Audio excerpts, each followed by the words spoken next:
Business Today TV's correspondent Karishma Sudani in Gandhinagar covering these key dialogues. Let's go across. Karishma, what were some of the highlights of the day, especially on the bilateral Minister and US Secretary Janet Yellen?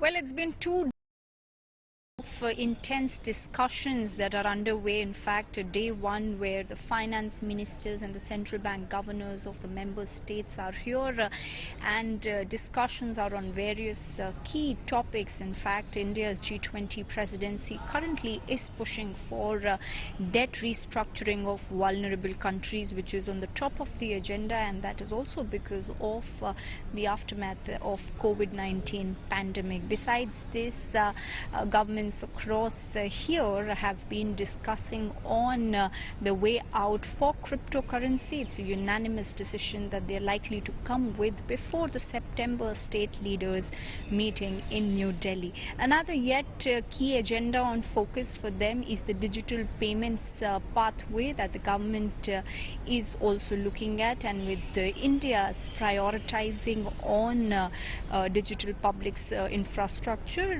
the G20 presidency and discussions with the member states definitely hold a lot of value.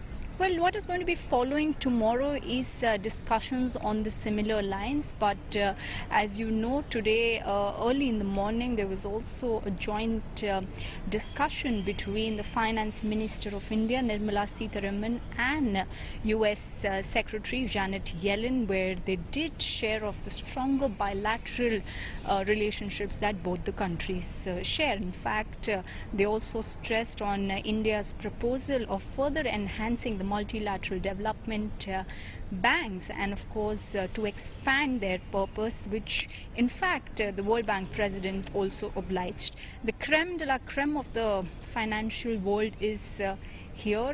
We have of course the leading finance ministers of the member states, the central bank governors of the member states, Finance Minister Nirmala Sitharaman, also Central Bank of India Governor Shaktikanta Das. We also have the Managing Director of IMF, that is International Monetary Fund, Kristalina Georgieva, who has been a part of these discussions. World Bank President Mr. Ajay Banga has also been a part of these discussions, and of course many other key dignitaries who've been on this panel where key important sessions were there. Tomorrow stands day 2 and yet another round of discussions before the third finance ministers and central bank governors meeting comes to an end. Business Today TV's correspondent Karishma Sudani also spoke to the newly appointed World Bank President Ajay Banga. Here's an excerpt from that exclusive conversation. Mr. Banga, firstly, congratulations. It's been a pleasure on behalf of the country. I'd like to. My first question to you is, with the presidency in, what is your focus and plan of action in the days to come? Well, I'm my first 6 weeks in the bank, and what I'm really focused on is getting the evolution roadmap that the G20 common framework laid out, which is the new vision and mission that's eradicating poverty on a livable planet. So it expands to include pandemics and climate change and food insecurity and fragility. And then the second piece is the capital adequacy framework, which is how can we get more from the balance sheet we already have. And the third part is how can we make the bank work quicker and faster, what I call the better bank. And once we've done all that, then I'm going to come back to the big shareholders and say, now we need to be a bigger bank, because the challenges we have are many, and you cannot fund these only on government money.